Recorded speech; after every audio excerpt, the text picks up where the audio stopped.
Barbizon is a laughing stock. It's a joke. If you have gone there for training, or if you have taught there, I would definitely say probably not the best thing to put on your resume. Imagine you're a self-conscious teenager wandering around the mall when a stranger approaches you and tells you that you're gorgeous enough to be a model. But this isn't just a compliment, they mean it too. They want to turn you into a superstar. You probably feel it in the back of your mind. You begin slightly daydreaming, going, oh my God, what could I do with all this money and power and celebrity and access to the world? What could I do? What could I accomplish? And they reel you back into reality and say, all you have to do is show up to their studio, audition, and they'll give you all the tools to make your dreams come true. Once you make it to the final round, sure, there's some fees for headshots and the like, but $1,000 or two is a small price to pay for your big future, right? The trouble is, you may never actually see that money back. Talent schools and agencies pull these scams easily. There's no real regulation in the industry, and even for those that do book gigs, their safety and well-being is hardly a priority. Hello everyone, and welcome to the Corporate Casket. I'm the Illuminaughtii, and today we're going to be talking about modeling schools with a laser focus on Barbizon and International Performing Arts Academy. Now, there are a lot of shady modeling schools and talent agencies out there, and the information on them can be very contradictory. For example, if you look up Barbizon modeling experience online, you'll find no shortage of personal experiences. One young woman named Brittany C. says that her sister was approached in the mall and asked if she wanted to take modeling, dancing, and singing classes for free. Brittany claims that she joined her sister for the audition process and afterwards detailed how much Barbizon insisted that famous people had attended. After auditions, Brittany and her sister were told they needed to pay $2,000 each to attend. When her mom said she couldn't afford it, Barbizon offered a discount of 50%, claiming that they really had a chance. Neither of the girls attended regardless, but Brittany seemed hopeful for her future as a model and actress by the end of her video. Brandy Michelle, on the other hand, said she was notified on her secondary spam email account that she was invited to a Barbizon competition. Brandy claims she had nothing to lose but everything to gain, and she attended. After that, Brandy was told it was a first-come, first-served process, and she called the company at 8 a.m. to see if she made it through to the next round. And I've never heard of competitions working that way, but moving on. Brandy says she made it through, and then there was a fee, which makes sense. It's a competition, she explains. And I'm sorry, Brandy, but doesn't fully make sense to me, but okay. Brandy did well and eventually found an agent, though not through Barbizon themselves. Yet Barbizon has asked Brandy to speak at their events as a success story all the time. On the other hand, a former instructor has said don't get caught up in the fact that somebody in a mall told you and your kid that you're pretty and talented, and claimed that the classes at Barbizon aren't even being taught by qualified teachers. Of course, Barbizon is a chain, so maybe this depends on the school, but she even calls them a joke, a laughingstock, and something you probably shouldn't put on your resume. This former instructor also says that she isn't stating this as a disgruntled employee, but someone speaking out of genuine concern. Other industry professionals like Wendy Wright say that even if stars have been to these organizations, it doesn't mean the schools are responsible for their success. All kids get out of this is some experience, and it doesn't impress casting directors to see Barbizon on a resume. So what does Barbizon do exactly? And are these modeling schools worth it at all? Let's get into what modeling schools are to begin with, and then talk about the particular schools themselves.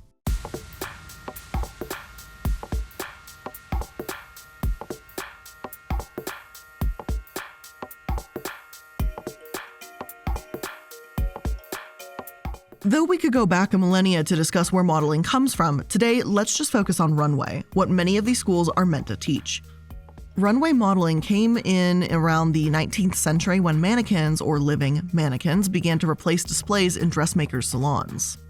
Charles Frederick Worth is one of the first fashion designers to use live models, and his wife, Marie, modeled in his salons from around 1858 to the 1870s. She also trained their house mannequins, which would put on dresses to allow clients to see what they'd look like on a human figure.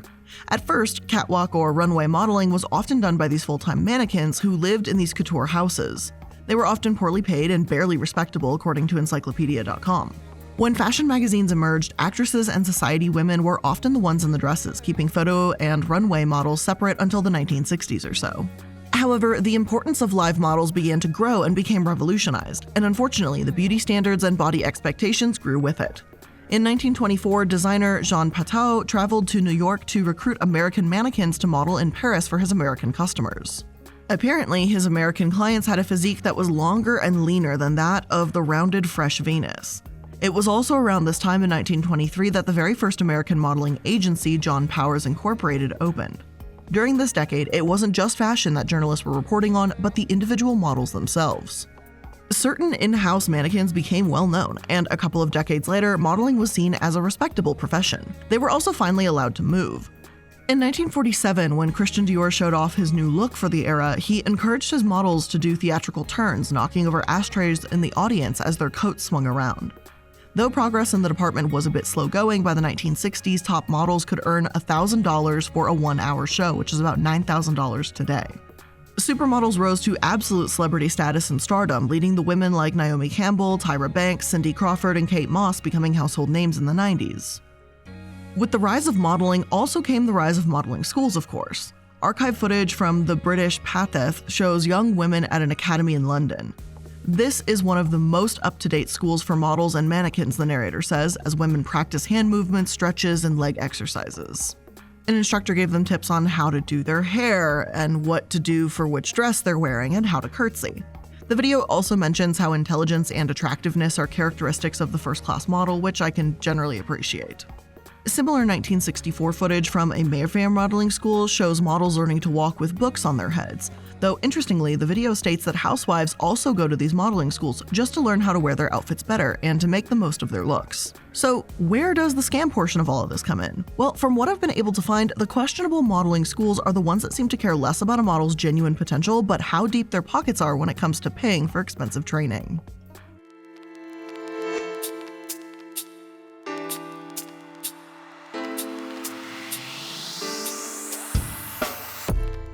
One such school that's been accused of putting money before modeling is the Barbizon Modeling and Acting School. They've been around since 1939 when they were founded by Helen Fraser. She was the first director and originally marketed Barbizon as a charm school.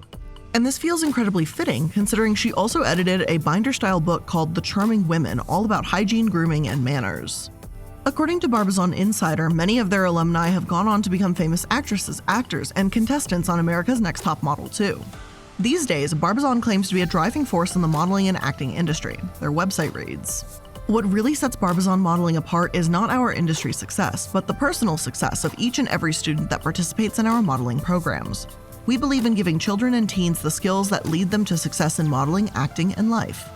And although we cannot guarantee the outcome or predict the future, we strive to provide a rewarding and uplifting experience that will carry our students through whatever life may take them." Though the last sentence may read a bit like a disclaimer, I can understand why it makes sense to include it. Schools in the art fields, be it music, acting, drawing, or modeling, can't promise that you'll have a successful career. Still, Barbizon does claim that it can give you the tools to do so. Their classes range from modeling training like makeup application or hair and skincare to acting training, dealing with improvisation, monologues, and cold reading, and even personal development in self-confidence, dressing for success, and speech and voice projection. However, to be a bit brutally honest here, I'd much rather attend that 1955 London modeling school or the 1964 Mayfair one after seeing footage that they have on their website. If you click on Why Barbizon, all you'll get is about a minute and a half of modeling photos or brief clips and a list of services they provide. You don't really see any of the classes in action, or the other minute and a half of this 4-minute video is just like their logo over a white backdrop. Like seriously, I don't know why it's there. It seems to be a mistake, but it happens more than once. The IPAA, or the International Performing Arts Academy, has also faced similar accusations. While you can still find their Facebook page, their website is no longer available. Now, there is another IPAA, the International Performance Arts of America, that continually popped up when I tried to research the school, so just as a side, these two are not the same thing. The IPAA we're talking about does seem to reach runway modeling, and back in 2014 they expanded to certified high school level curriculums for teens. In other words, kids that work for massive studios like Disney and Nickelodeon have to be homeschooled while on set, and IPAA started offering the same method.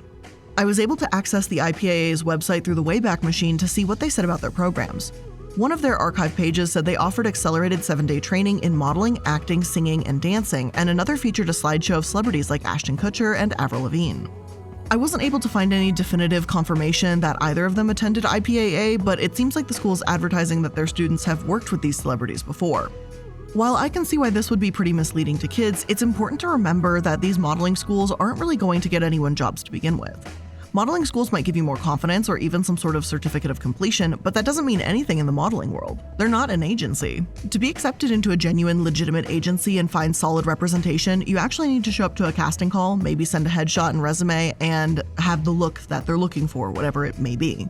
Modeling schools, at least those that are questionable, accept anyone that has the money to pay, and that's the only requirement. Now, there's absolutely nothing wrong with a modeling school in the sense of it being a charm class. If you want to gain some confidence, learn how to do your makeup and hair better, get a bit of a fashion insight, there's no harm in that. And it certainly seems to make a good foundation for any model to have.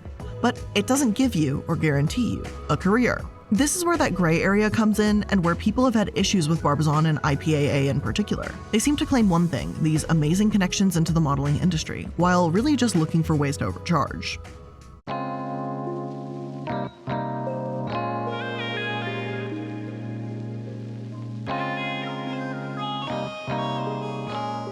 The very first filing against Barbizon I was able to find actually dates back to 1998. In it, Catherine Curry requested reimbursement of about $1,500 for her tuition.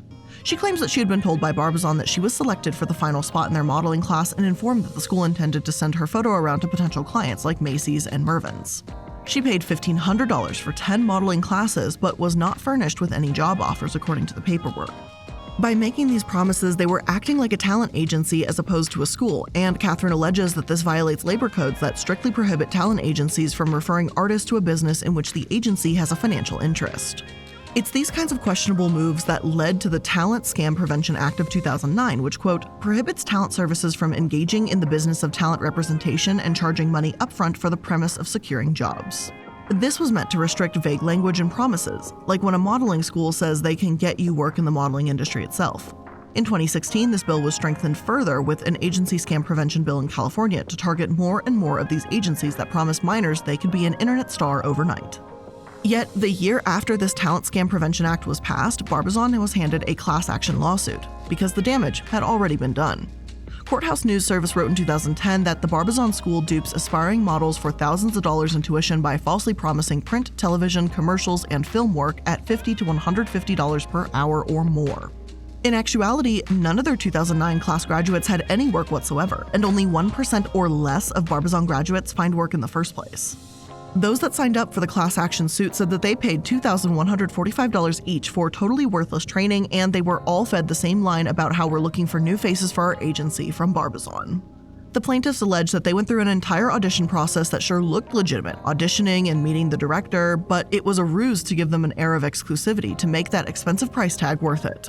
However, these vague promises are still widespread, and in 2017, Barbizon and IPAA were faced with a massive lawsuit for making them.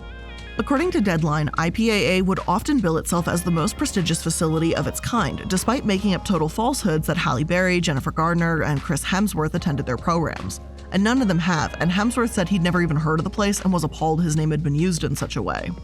If IPAA really was so prestigious, why lie about who attended the program?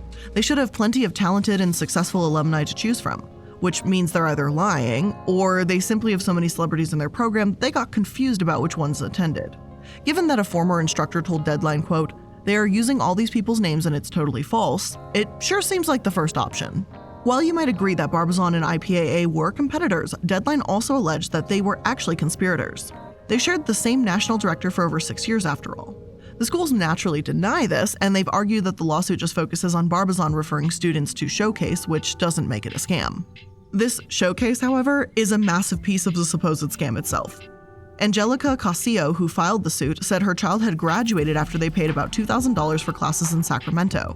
But once graduation came and went, she was pressured to spend $8,000 more for her child to attend the International Performing Arts Showcase in LA. This showcase would allegedly put these kids in front of a talent agency and management companies throughout Hollywood, which for an aspiring star sounds priceless. They already paid $2,000, so what's another $8,000, right? Deadline writes, a 2011 letter written by the Los Angeles mayor welcoming the showcase to town and recognizing IPAA's efforts to assist new talent in realizing their dreams and goals by creating an arena where they may want credible industry professionals to help in furthering their careers is used in the showcase's promotional materials. This is why, as the lawsuit puts it, defendants just accepted or selected victims that had deep pockets. The former IPAA instructor added that they take anyone who has money, despite the schools acting as if they were carefully calculating their decisions about whether or not to accept students. The IPAA's own recruiting manual confirms this and reads that, remember, you are always looking for reasons to logically accept them today, while telling recruiters things like, I am only able to select a very few amount of young ladies today. The entire process we heard about earlier, the interview, audition, feel, and meeting with the directors, are nothing more than sales tactics. Not only does the IPAA manual guide recruiters, but it spells out what to say in black and white. Here's one portion. I spoke with our executive director, and I told her all about why I feel you should be accepted and told her that I was particularly pleased about your blank, blank, and blank. And here the interviewer is told to name 3 things that are most striking about them: good grades, height, enthusiasm, lots of activities, etc. And I have great news for you, the recruiter goes on. Of course, you need a lot of training, but you did it. I'm choosing you for my exclusive modeling or acting team. You did it. You made it. You've got it. Congratulations. I'm so excited for you. Give your mom a big hug and thank her for bringing you here today. After manipulating young wannabe stars with these strategies, which the manual claims has a 60% success rate, then they offer the education and instruction. And this whole process is so incredibly gross. Reading even just that one portion, sickening. It sort of reminds me of how we found that scammer's manual for romance scams. You know, something like this exists, sure, but actually reading the tactics, it just makes my stomach churn. Obviously, every parent wants to see their child reach their dreams and their fullest potential, so these schools are exploiting those good intentions as much as they're exploiting these kids' dreams. I'd also hazard a guess that these schools aren't just saying that recruiters should go after people with deep pockets, but simply those willing to pay.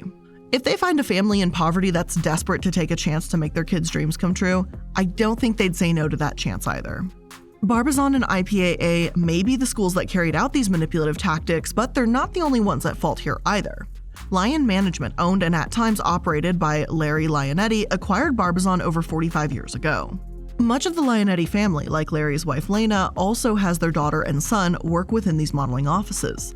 Lena also addressed the IPAA that was suspended by the California Secretary of State for failing to file a required statement in regards to their taxes, since they're listed as a domestic nonprofit, by the way, which that's very interesting.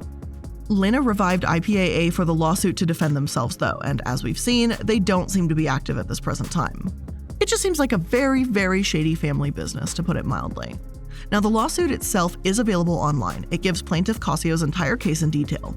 Another important aspect to note is that IPAS, the International Performing Arts Showcase parents, paid thousands of dollars for allegedly violating Labor Code Section 1702. This section states that no parent can own, operate, or act as an advance fee talent representation service. In other words, the way in which they said, "Give us money and we promise your career will thank us later," is breaking the law. Digging even deeper still, Cassio argued that Barbizon was desperate to take advantage of people because since 2012, their company has been insolvent and unable to pay hefty debts. Allegedly, both Lion Management and Barbizon would issue bad checks to their employees that frequently bounced, overdraft their accounts, and failed to pay back fees and refunds to customers. Former employees have rated Barbizon on Glassdoor, and while there are some vague positive comments, the negative ones do seem to tell a similar story to Cassio's lawsuit. One from February 2022 claims that there's no work-life balance. And they also say that Barbizon takes advantage of poor families. 2 more that same month call them horrible and a scam that lies to kids and their parents. Considering that this case occurred around the same time that they started to get deeper and deeper into debt, it just feels like Barbizon was willing to resort to any shady tactic to stay afloat. And it's just my opinion, but it certainly feels that way. Now, before we continue on through the rest of the episode, and in particular the next section where we're going to talk about how these modeling schools did not actually protect their models from various forms of abuse or assaults, I'm going to place an ad sponsor right here. The reason I'm putting this is because if you continue on after the sponsor, it can give you, 2 to 3 minutes to mull over, do I want to continue to hear this information? Because we are going to discuss some graphic details about some things that did or did not happen and how models were hurt in the process. So if you continue on after the ad section, just know that content warning, there will be graphic details of different types of assault. And if you choose to end today's episode here, I totally get it as well. With that being said, here's the sponsors. For many people, getting financially healthy means dropping the weight of credit card debt. But where do you start when it feels like a never-ending cycle? If you have multiple credit card balances every single month and are only paying the minimums, you're barely making a dent in your credit card debt, which can be really discouraging. Upstart can help you pay off your existing debt quickly, so you can finally feel like you're getting ahead. And it's not just credit cards. If you're consolidating high-interest debts, funding a personal expense, maybe using it to start up a new business, over 1 million people have used Upstart to get one fixed monthly payment with a very clear payoff date.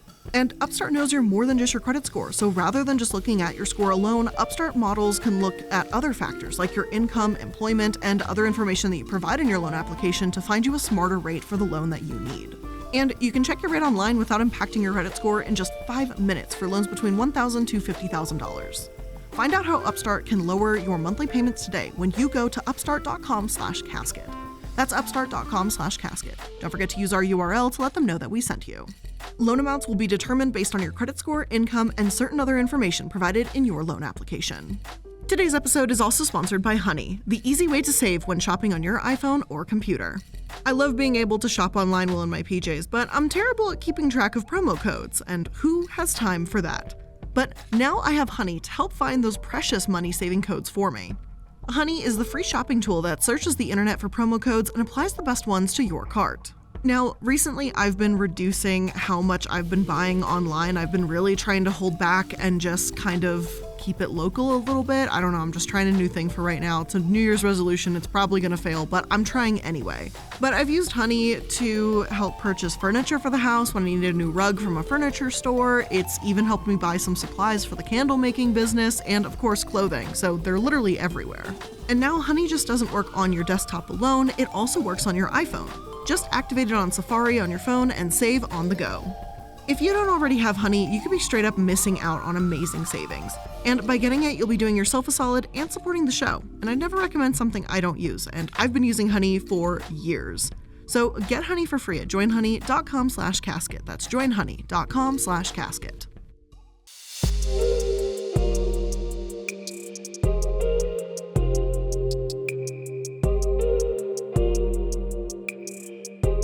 Now, unfortunately, things get much worse as we continue.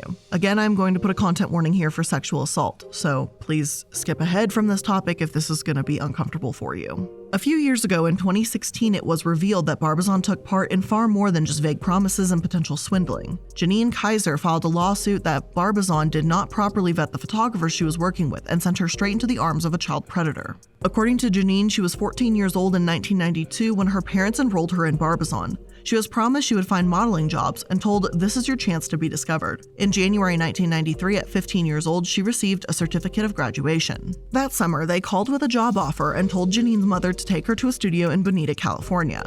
She drove Janine to several different shoots there where the photographers molested her. Barbizon didn't monitor the shoots, but within a few months, the photographers were arrested for sexually molesting someone else. Janine's mother was furious, rightfully so, when she found out and Janine told her, saying the same thing happened during their shoots. It wasn't until years later in 2014 when Janine had her own young daughter that she wondered whatever happened to them. Infuriatingly, Janine learned that photographers skipped bail and had never actually been prosecuted. They just had outstanding warrants. Barbizon faced no consequences or accountability.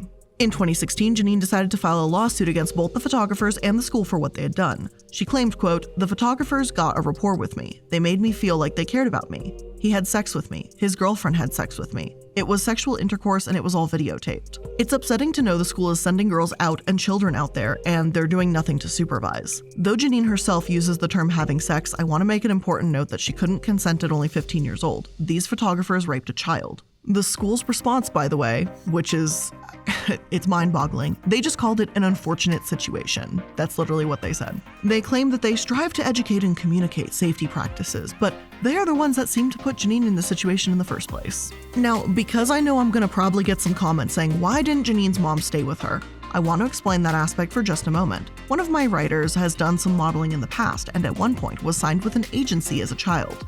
She claims to have had two vastly different and relevant experiences when she was about 13 years old. We're going to call her Nicole for the sake of the story because she doesn't really want to talk about who she is. I know I have a few writers. We're not going to speculate. We're going to just move on. Here's her story. In regards to the agency, Nicole's mother specifically requested that she be allowed to attend the first photo shoot where Nicole could build a portfolio that could be sent out for jobs.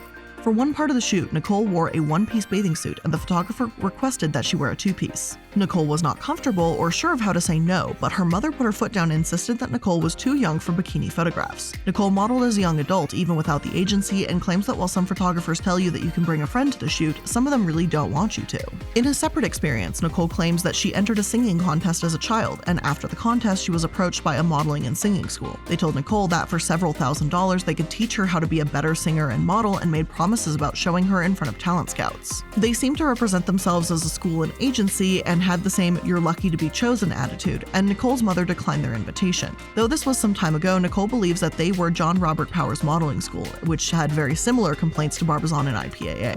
Now, again, I haven't found any definitive resolution to Janine Kaiser's suit, but it seems these modeling schools are far more common than you may think, and some of these instances may also be, unfortunately, more common than you may think. Judging from what we've seen thus far, it most certainly seems that these types of companies like to put profits before people, and in this case, these people are often young, naive children.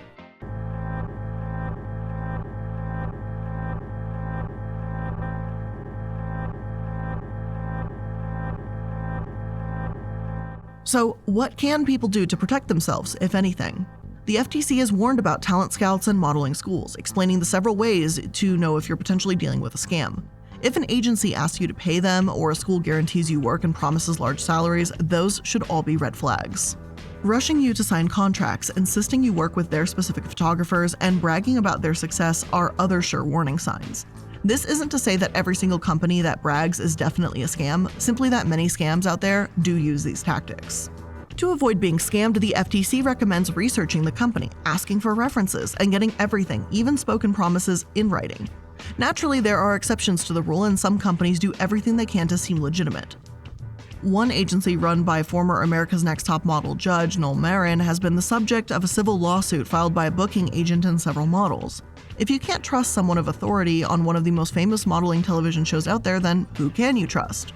It just seems to speak volumes as to how shady some modeling companies are. Of course, modeling scams can get darker and even worse than what these schools deliver.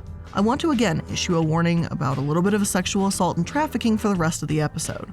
It's important to recognize that this is only the tip of the iceberg for modeling scams.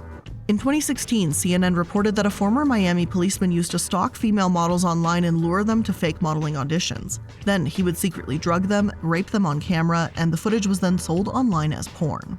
Prosecutors have stated that some of the victims do not remember anything until the following day when they are awake, half-naked and semi-conscious, either in their own cars or in their hotel rooms, sometimes covered in vomit or urine. While some schemes prey on those hoping to find success, others are indefinitely more disturbing. That's why it's so incredibly important to teach young models, aspiring or otherwise, that it's vital to be careful and safe in the industry. Even the most reputable agencies out there aren't licensed with any reputable body, which according to CNN is why critics say that scam operators can sort of blend in. It's extremely difficult to tell the honest and dishonest people apart, leading to much of this falling into a gray, questionable area. I think the obvious resolution here is I think that there desperately needs to be more oversight into this industry. It's incredibly obvious how easy it is to scam people and hurt people and do terrible things to people that are unsuspecting. Even so, something has to be done because these bad actors and their bad acting, modeling, talent, agency, school shenanigans aren't really going anywhere. It really doesn't seem like they are. So until more action is taken, these kinds of scams will most likely also continue to happen. But that, of course, is my opinion from the collection of research that we have found here today, and that, of course, also ends today's episode. I hope you learned something new here today, and if you did, make sure you're liking, following, and subscribing to stay up to date on all the latest episodes. Thank you so much for spending some of your time here with me today, and if you'd like to connect outside of these episodes, make sure to click on my Linktree link in the description box. It has all of my social media, as well as other streaming platforms that I'm on, and other projects that I'm involved in. Thank you so much for your time here today. I really do appreciate it, and I'll see you in the next one. Bye!